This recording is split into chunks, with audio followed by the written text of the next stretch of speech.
మాతో శంభూ పోయిందా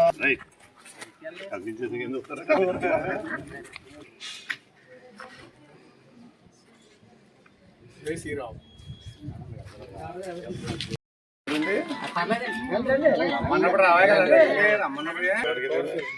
రాజమండ్రి హాస్పిటల్కి వెళ్ళారు.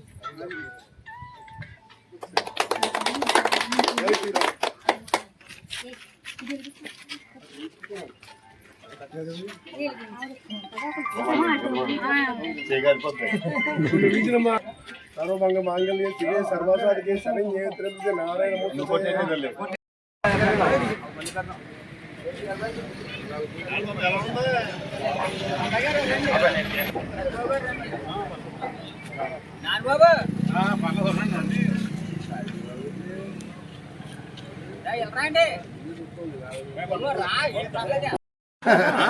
అది మా మనిషి కోరిమిల్లుడు ఏంటంటే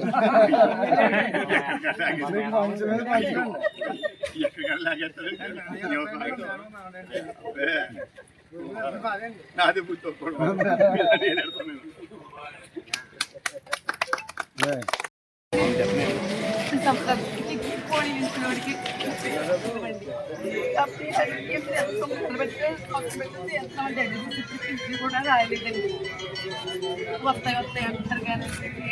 పట్టుకుని జెరాక్స్ పట్టుకుని రేపు మా ఆఫీస్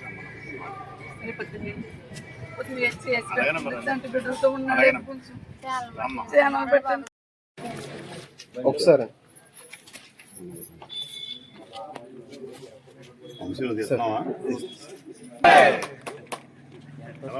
ఓకే అయిందమ్మా సూర్యబాబు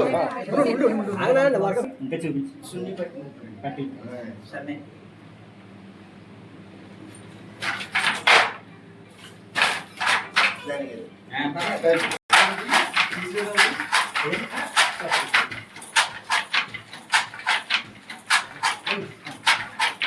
ఏమర్థమైంది వాళ్ళందరూ పొడిగానే అర్థమైంది నాకు. మన మనపేట వాళ్ళు చెల్లూరు వాళ్ళు ఏమో కొడతా పని చేశారు. స్కూల్లో మార్చుకుంటాం మాట్లాడతాం. రేపు పొద్దున్న రైనా ఆఫీస్కి కాగితం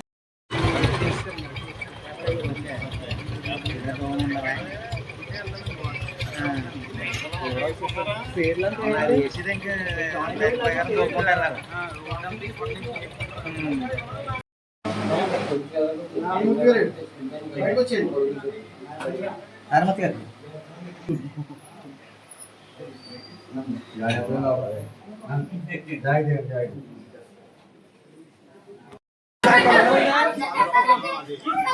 ఓకే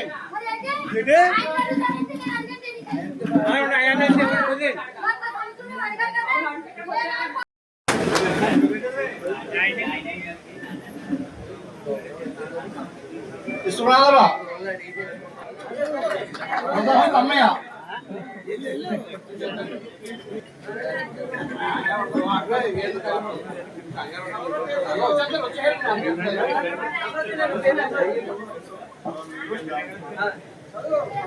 పద్దెనిమిది సంవత్సరాల నుండి మరి 50 సంవత్సరాల లోపు ఉన్న వాళ్ళకి నెలకు 1500 ఒక్కటే మాత్రం పెండింగ్ ఉంది.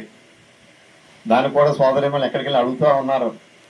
మరి అన్నీ ఒకసారి చేయడానికి ఏమైందంటే గత ప్రభుత్వం 5 సంవత్సరాలు కూడా అభివృద్ధి అనేది పక్కన పాడేసి అభివృద్ధి అనేది పక్కన పెట్టి ఒక్క ఇండస్ట్రీ కూడా రానియకుండా అంతకుముందు 2019 వచ్చిన ఇండస్ట్రీలు కూడా నాకేమిస్తావు నాకు ఇస్తామని చెప్పి వాళ్ళని బెదిరించి ఆఫ్ చేయడంతో మనకు ఆదాయం తగ్గిపోయింది. దాంతో వాళ్ళు ఏం చేశారంటే అప్పులు చేశారు. ఆ అప్పుకి సరిపడగా ఆదాయం లేక ఆ అప్పుకి వడ్డీ సంవత్సరానికి 50,000 కోట్ల రూపాయలు ఈ కూటమి ప్రభుత్వం చెల్లించాల్సి వస్తూ ఉంది. అందుచేత కొంచెం లేట్ అవుతుంది తప్ప వేరే కాదని చెప్పి కూడా సభనిగా తెలియజేస్తూ అటు వైఎస్ఆర్ పార్టీ వాళ్ళు అడుగుతూ ఉన్నారు, మీరు హామీ ఇచ్చారు కదా నీకు 1500 నీకు 1500 మరి ఇప్పుడు ఇస్తారని చెప్పి అడుగుతున్నారు. వాళ్ళని ఈ సందర్భంగా ఒక ప్రశ్న సూటిగా అడుగుతా ఉన్నాను. జగన్మోహన్ రెడ్డి గారు ఎన్నికల ముందు 19లో మరి పెన్షన్ని 2000 నుంచి 3000 చేస్తానని 4.5 సంవత్సరం అయ్యాక 250 పెంచాడు. మళ్ళీ 2 సంవత్సరాలకి ఇంకో 250. అలాగా 3000 చేయడానికి మరి మనకి 4.5 సంవత్సరాలు పట్టింది.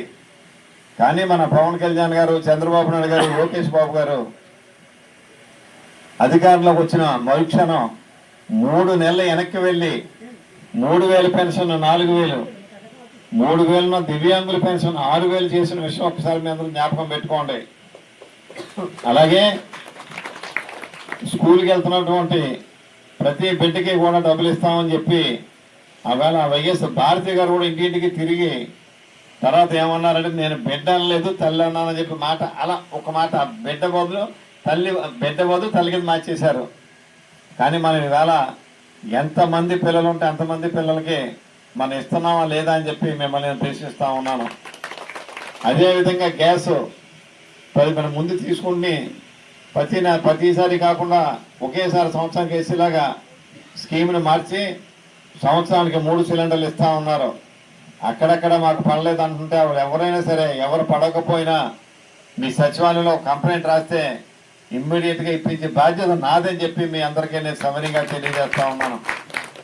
మరి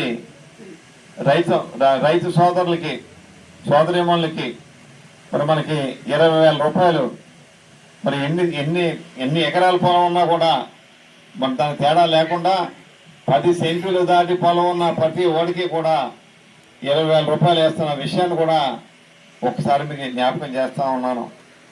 మరి ఈ రకంగా చేసుకుంటా వెళ్తా రెండవ పక్కన అభివృద్ధి, భారతదేశానికి వచ్చి ఇండస్ట్రీలు 100 వస్తుంటే దాంట్లో 30 నుంచి 45% వరకు ఒక్క ఆంధ్రప్రదేశ్కే 30 రాష్ట్రాల్లో ఒక రాష్ట్రమైన ఆంధ్రప్రదేశ్కే వస్తున్నాయని చెప్పి మీ అందరికీ తెలియజేస్తా ఉన్నాను. అంటే రాబోయే 2 సంవత్సరాల్లో లక్షలాది ఉద్యోగాలు మనకు వచ్చి మన పిల్లల కోసం వాళ్ళు ఎదుర్కోవాలి కంపెనీ వాళ్ళు తప్ప, అంటే పని చేసుకోవడానికి నాకు ఉద్యోగం అని చెప్పి మన పిల్లలు ఎవరు తిరగక్కర్లేదని కూడా ఈ సందర్భంగా తెలియజేస్తూ, మరి ఈ రకంగా మనం ఖచ్చితంగా ఇవాళ మనం ప్రధానమంత్రి శ్రీ నరేంద్ర మోడీ గారి యొక్క నాయకత్వంలో ఆయన ఆశీస్సులతో శ్రీ నారా చంద్రబాబు నాయుడు గారు, శ్రీ పవన్ కళ్యాణ్ గారు, శ్రీ నారా లోకేష్ గారు పనిచేస్తూ ఒక పక్కన అభివృద్ధి ఇంకొక పక్కన సంక్షేమం చేసుకుంటూ మరి అన్ని పనులు కూడా చక్కబెట్టుకుంటూ ముందుకు సాగుతూ ఉన్నారని చెప్పి తెలియజేస్తూ